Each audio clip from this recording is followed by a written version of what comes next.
Hi, thanks for joining me for this second video all about Module 2 of my new online course, Open Portal. So in Module 1 we talked about what is anxiety. We looked at some of the main themes that show up, as well as some of the main ways you might be experiencing anxiety or the causes of it. And so in this video we're going to talk about anxiety in the nervous system. And so a little bit more about what's actually happening in our bodies and a little bit of what's going on in our minds when we are experiencing anxiety, be it long-term or in the moment.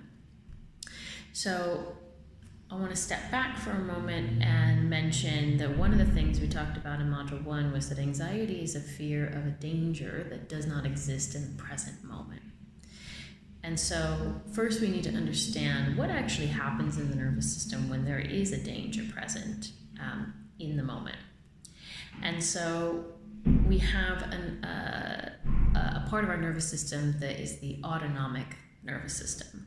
And so this is largely responsible for bodily functions, for raising our heart rate, for getting us going, and also regulating, digesting, and experiencing rest. And so there's two main branches of the autonomic nervous system. There's the sympathetic and the parasympathetic. So sympathetic is all about galvanizing us to take action or do something about a danger or a stressor that's present. So the sympathetic nervous system is what elevates our heart rate, our blood pressure, releases adrenaline, cortisol in our bloodstream to make us respond. So it heightens. I mentioned last video about hyperarousal. A really intensely activated sympathetic nervous system would be more towards the realm of hyperarousal. And so the other side of that is the parasympathetic nervous system, which is all about rest, digest, but also sometimes immobilizing the body. So really reducing all of that adrenaline, all of that energy, and bringing it back down. And so when a threat or a stressor shows up in the moment, our sympathetic nervous system is activated and it responds. And sort of two of the basic ways that it might respond would be to either flee or get away from that danger or stressor, take itself out, or to fight, essentially to face it and to move through it. And so ideally, you do one of those two things and it would carry you through until the danger was no longer present, after which the parasympathetic nervous system would be activated and you'd start to rest and digest and calm down and sort of release those sympathetic nervous system hormones and lower the blood pressure, etc. And so that's the cycle. And so ideally we stay in this kind of restful, easeful place until the next stressor comes. And then the cycle repeats. Now, sometimes if we're not able to escape the danger, we might go into a freeze response. And that's actually triggered by the parasympathetic nervous system, which essentially immobilizes us, or similar to in the kind of animal world, playing dead. So if we can't escape, we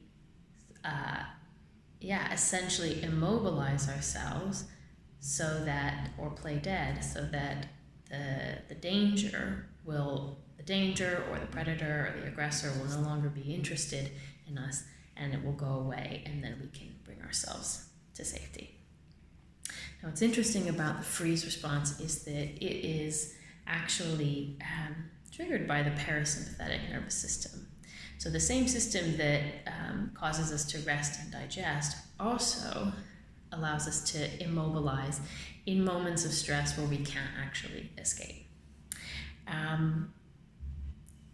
There are many other responses that can happen in the sympathetic nervous system ongoing over time, particularly if one is experiencing ongoing trauma or has experienced trauma that has really stayed with them and haven't worked through that.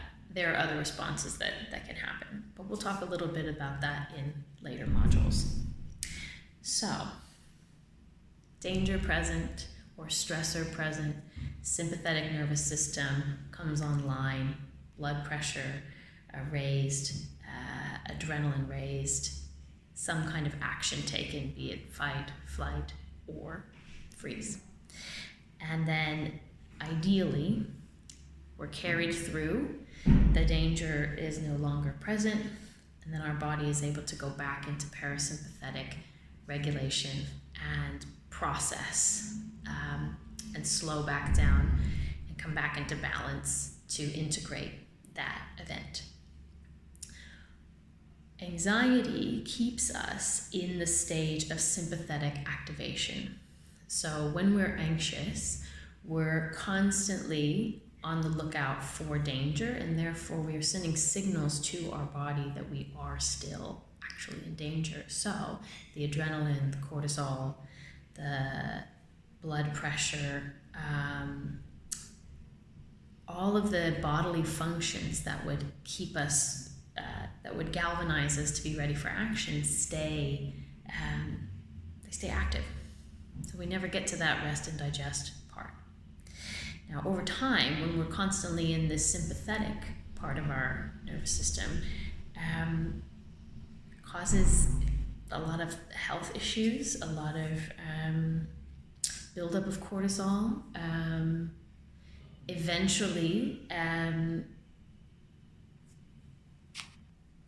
Eventually, if we stay in that state long enough, we end up going to the complete opposite. So that collapse, that numbing, hypoarousal, as I mentioned in the previous video.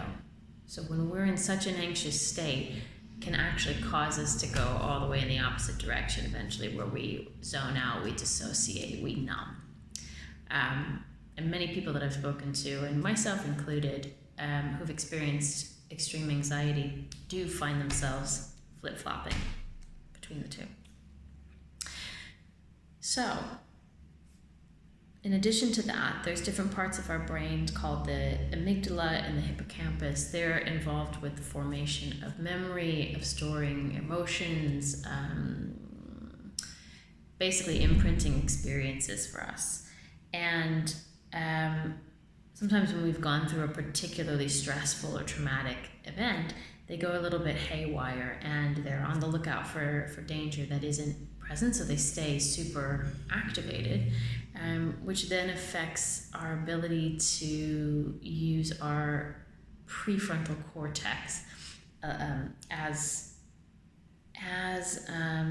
effectively as we like. And our prefrontal cortex is where we think and process and imagine and do more of the creative things. So we stay in a kind of survival brain when we're anxious.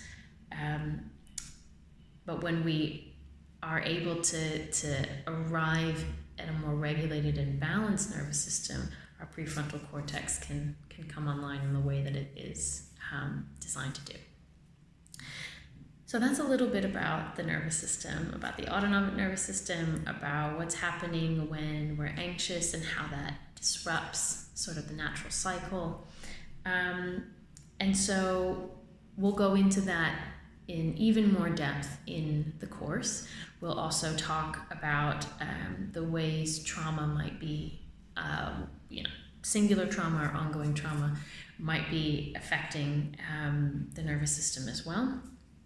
And then I'll show you some really simple but effective tools at recognizing how anxiety shows up in your body and how to re-regulate in the moment. Okay, so stay tuned for, and then in module 3, which will be the next video, we'll talk more about the role of your thoughts in contributing to anxiety. And as I mentioned in module 1, Cheryl Paul, that counselor who I'm super inspired by, she talks about anxiety being a head state. So in module 3, we'll get into a little bit more that the way thoughts in our head state are affecting our experience of anxiety. So stay tuned for that. Let me know if you have any questions, and I look forward to seeing you in video 3 very soon.